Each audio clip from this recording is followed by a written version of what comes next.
I never imagined that my life would become a lesson people would listen to in silence, nodding slowly as if recognizing pieces of themselves in my choices.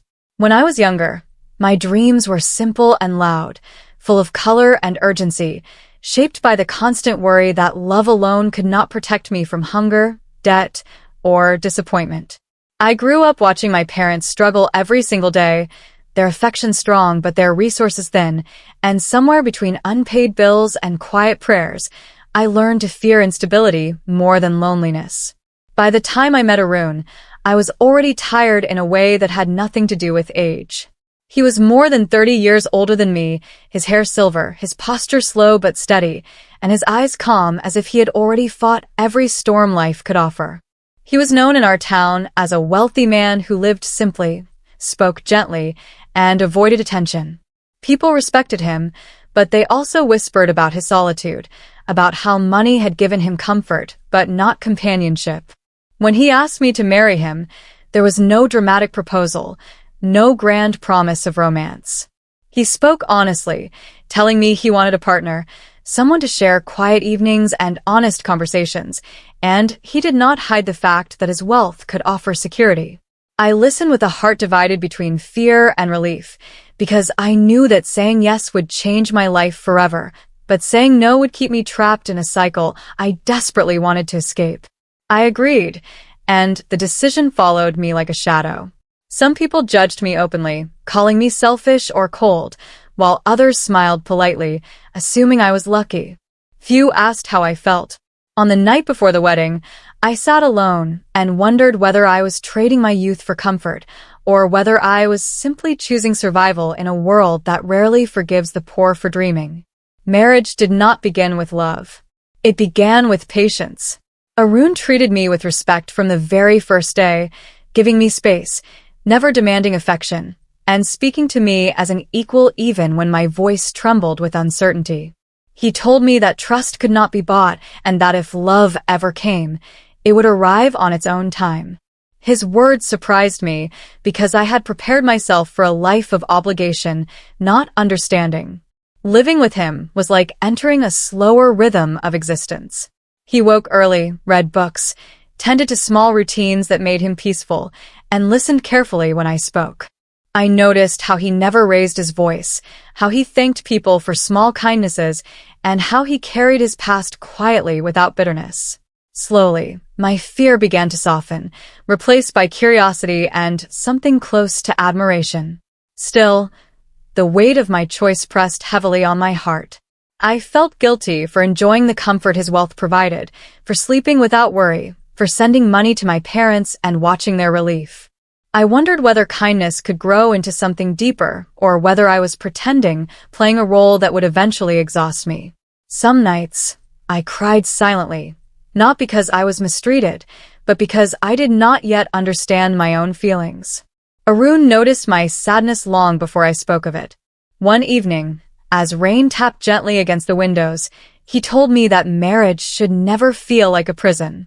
He reminded me that honesty mattered more than appearances, and he invited me to share my doubts without fear. When I finally confessed that I had married him for security, not love, he did not look offended or angry. He nodded slowly, as if he had known all along.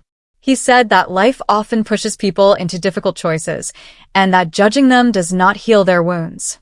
He told me about his own youth, about loving someone deeply and losing her to circumstances beyond control, about learning that love does not always arrive in the form we expect.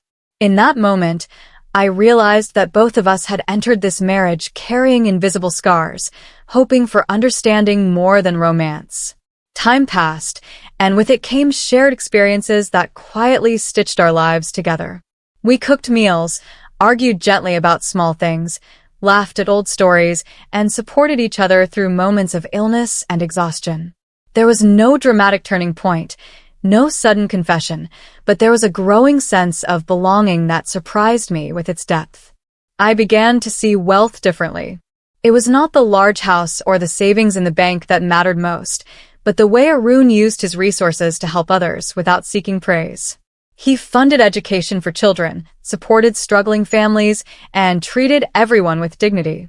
Watching him, I learned that true richness lies not in what we own, but in how we give. As my respect for him grew, so did my affection, quiet and steady like a flame protected from the wind. I found myself worrying about his health, celebrating his smiles, and missing him when he traveled. These emotions frightened me at first because they were real, unplanned, and not part of the bargain I thought I had made. Yet they also filled me with a peace I had never known. There were challenges, of course.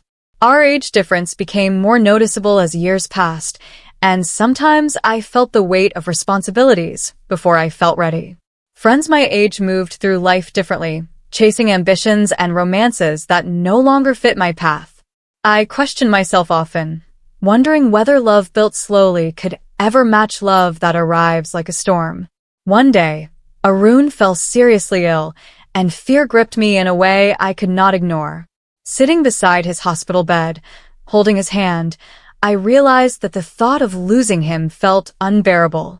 It was then that I understood the truth I had been avoiding. Love had grown quietly between us, not because of wealth or obligation, but because of shared respect, patience, and understanding. When he recovered, I told him how I felt, my voice shaking with honesty. He listened, his eyes filled with emotion, and thanked me for trusting him with my heart. He reminded me that love is not measured by age or circumstance, but by the care we show each other when life becomes difficult. As years continued, we built a life defined not by judgment, but by growth. I pursued my own passions, supported by his encouragement, and he found renewed joy in watching me discover my strength. We became partners in the truest sense, leaning on each other through uncertainty, celebrating small victories, and accepting limitations with grace. Looking back, I understand why people misunderstood my choice. From the outside, it looked like a simple exchange of youth for wealth. But life is rarely that simple. My marriage taught me that love can emerge from unexpected places, that respect can deepen into devotion, and that patience can transform fear into trust. The story of my life is not a defense of marrying for wealth, nor a promise that such choices always lead to happiness. It is a reminder that human hearts are complex, shaped by struggles that are often invisible. What matters most is the willingness to grow, to be honest, and to treat one another with dignity. In the end, I learned that real wealth is not something we marry into or inherit. It is something we build through kindness, sacrifice, and understanding. Love, when nurtured with respect and patience, becomes a strength that outlasts judgment and time. And that is the lesson my life quietly offers to anyone willing to listen.